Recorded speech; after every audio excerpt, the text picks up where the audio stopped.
Hi guys, welcome to Visho info. Tawa burger எப்படி செய்யுதுன்னு பார்க்கலாங்க. வீடியோக்குள்ளே போகிறதுக்கு முன்னாடி நீங்கள் இன்னும் நம்ம சேனலை சப்ஸ்கிரைப் பண்ணுங்கள். அப்படியே பக்கத்தில் இருக்கிற பெல் ஐக்கானை கிளிக் பண்ணுங்கள். அப்போ தான் நான் போஸ்ட் பண்ணுற வீடியோ எல்லாத்தையும் நீ உடனே பார்க்கலாம். வீடியோக்குள்ளே போகலாங்க. ஸ்ட்ரீட் ஸ்டைல் தவா பர்கர் செய்ய போகிறோங்க. அதுக்கு தேவையான பொருள்லாம் பார்க்கலாங்க. கேபேஜ், டொமேட்டோ, பட்டர், இஞ்சி பூண்டு பேஸ்ட்டு, க்ரீன் சில்லி கட் பண்ணி வச்சுருக்கேன், கேப்சிகம், ஆனியன், அப்புறம் பாவ் பஜ்ஜி மசாலா எடுத்து வச்சுருக்கேன்.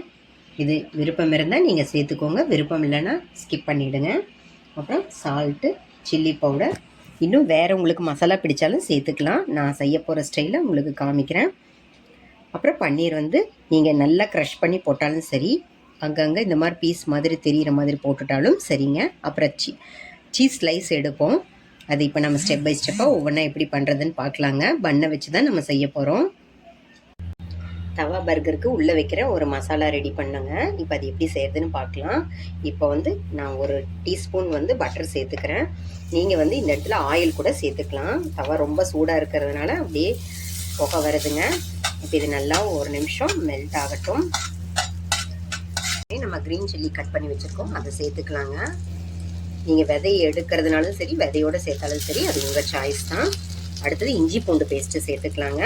ஃபஸ்ட்டு இதை கொஞ்சம் வதக்கிக்கலாம். இதோட பச்சை வாசனை போகணும். இஞ்சி பூண்டு பேஸ்ட்டோட பச்சை வாசனை போகணும். அதே டயத்தில் க்ரீன் சில்லிஸில் இருக்கிற அந்த காரம் போகணும். அதனால் ஒரு செகண்ட் வதக்கிக்கலாம். இப்போ அடுத்தது நம்ம கேபேஜ் கட் பண்ணி வச்சுருக்கோம், அதை சேர்த்துக்கலாம். கேபேஜ் வேக ஒரு செகண்ட், இன்னும் எக்ஸ்ட்ராவாக ஒரு செகண்ட் ஆகும். ஆனியனை விட இன்னும் ஒரு செகண்ட் எக்ஸ்ட்ராவாக டைம் எடுக்கும்.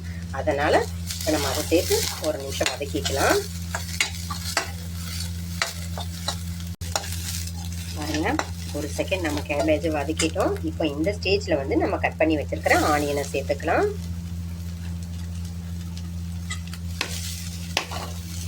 எப்பவும் போல் ஆனியன் வதங்கிட்டு இருக்கும்போது நம்ம உப்பு கொஞ்சம் சேர்ப்போம், ஒரு பிஞ்சு. ஆனியன் சீக்கிரம் வதங்கிடும். அந்த மாதிரி இப்போ அந்த ஒரு பிஞ்சை சேர்த்துக்கலாம். நம்ம எடுத்து வச்ச உப்புலேயே ஒரு பிஞ்சு எடுத்து சேர்த்துக்கலாங்க. இப்போ நல்லா இது ஒரு செகண்ட் வதக்கிக்கலாம். பாருங்கள், வெங்காயம் சேர்த்து ஒரு செகண்ட் வதங்கிடுச்சு. இப்போ நம்ம கேப்சிகம் கட் பண்ணி வச்சுருக்கோம்ல, அதை சேர்த்து நல்லா வதக்கிக்கலாங்க. இன்னும் கேபேஜ், ஆனியன் வதங்கணும்.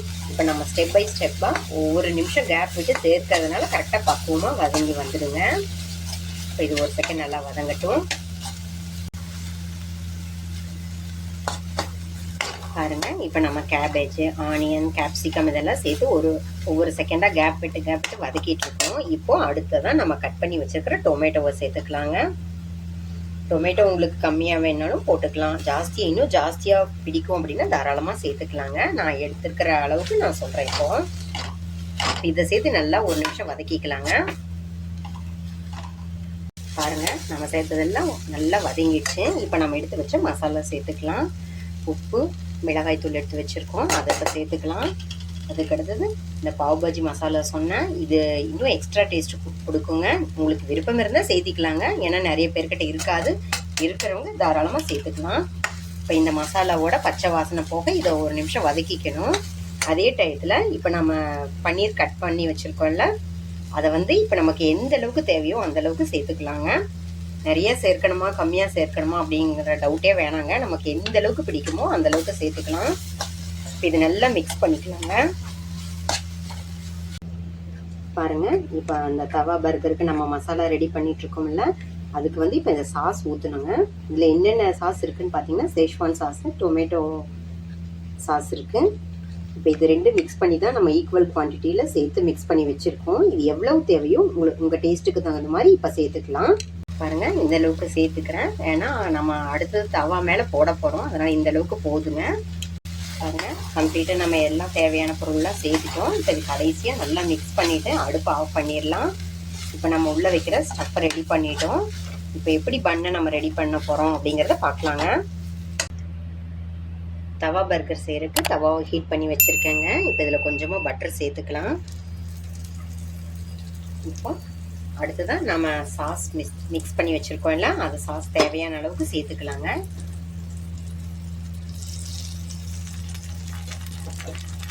அடுத்ததான் கொத்தமல்லி இலை வச்சுருக்கோம், இதெல்லாம் ஃப்ளேவருக்காக தான், இதையும் சேர்த்துக்கலாம். இது நல்லா மிக்ஸ் பண்ணிக்கலாங்க.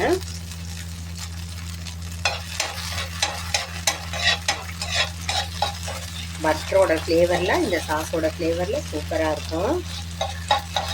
இந்த மாதிரி தான் செய்யணும். இப்போ இது நல்லா மிக்ஸ் பண்ணியாச்சு பாருங்கள். இந்த மாதிரி நல்லா ஸ்ப்ரெட் பண்ணி விட்டுட்டு நான் பன்னை எடுத்திருக்கேன். இந்த பன்னை வந்து ஹாஃபாக கட் பண்ணி வச்சுருக்கேன். வெளியே மட்டும் கோட் ஆகிற மாதிரி இப்போ நம்ம ரெடி பண்ணிக்கலாம். உள்ளே வேணாங்க, உள்ளே நம்ம ஸ்டஃப் வைக்க தான் போகிறோம். அதனால் வெளியே மட்டும் கோட் ஆகிற மாதிரி பார்த்துக்கலாம்.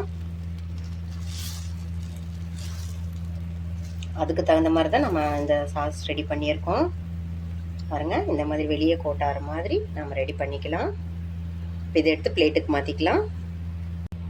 ஸ்ப்ரெட் பண்ணதுக்கப்புறம் நம்ம ரெடி பண்ண பண்ணை இப்படி வச்சுக்கலாம். நம்ம ஸ்டஃப் ரெடி பண்ணி வச்சுருக்கோம்ல, உள்ளே வைக்கிற ஸ்டஃப்பு, அந்த ஸ்டஃப்பை வந்து நமக்கு எந்த அளவுக்கு பிடிக்குமோ அந்த அளவுக்கு வச்சுக்கலாங்க.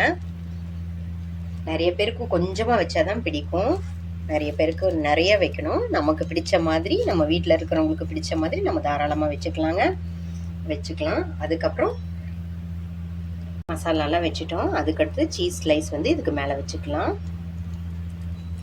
அதுக்கு மேலே நம்ம இன்னொரு போர்ஷன் கட் பண்ணி வச்சுருக்கோம்ல, அதை இதில் வச்சுக்கலாங்க. நல்லா ப்ரெஸ் பண்ணி விடலாம்.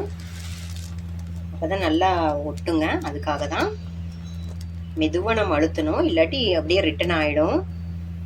இப்போ இது நல்லா இந்த நம்ம போட்டிருக்கிற இந்த சீஸ் வந்து மெல்ட் ஆகிற வரைக்கும் நம்ம வெயிட் பண்ணணும். அது தவா பர்கர் சூப்பராக ரெடி ஆயிடுச்சு. நாம் சேர்த்த சீஸ் வந்து நல்லா மெல்ட் ஆகி கரெக்டாக இருக்குங்க. இப்போ இது ஒரு பிளேட்டுக்கு மாற்றிக்கலாம். பாருங்கள், சூப்பராக நம்மளோட தவா பர்கர் ரெடி ஆயிடுச்சு. ஸ்ட்ரீட் ஸ்டைலில் செஞ்சுருக்கோம். அட்டகாசமாக இருக்கும். உங்களுக்கு பிடிச்ச மாதிரி சாஸ் ஆகட்டும், சீஸ் ஆகட்டும், பன்னீர் ஆகட்டும், உங்களுக்கு பிடிச்ச மாதிரி சேர்த்துக்கலாங்க. ட்ரை பண்ணி பாருங்கள். குழந்தைங்க பெரியவங்க எல்லாருமே விரும்பி சாப்பிடுவாங்க.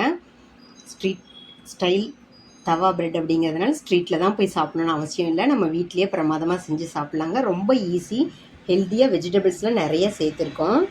சீஸு, பன்னீர் எல்லாம் குழந்தைங்களுக்கு பிடிச்ச மாதிரி இருக்குது. அதனால் அவங்களுக்கு நீங்கள் கண்டிப்பாக செஞ்சு கொடுங்க. லீவில் இருப்பாங்க குழந்தைங்க, அவங்க விரும்பி சாப்பிடுவாங்க. ட்ரை பண்ணி பாருங்கள். என்னங்க இந்த ரெசிபி உங்களுக்கு பிடிச்சிருந்தா லைக் பண்ணுங்கள், ஷேர் பண்ணுங்கள், கமெண்ட் பண்ணுங்கள். ஞாபகமாக சப்ஸ்கிரைப் பண்ணுங்கள். ஓகே, பாய்.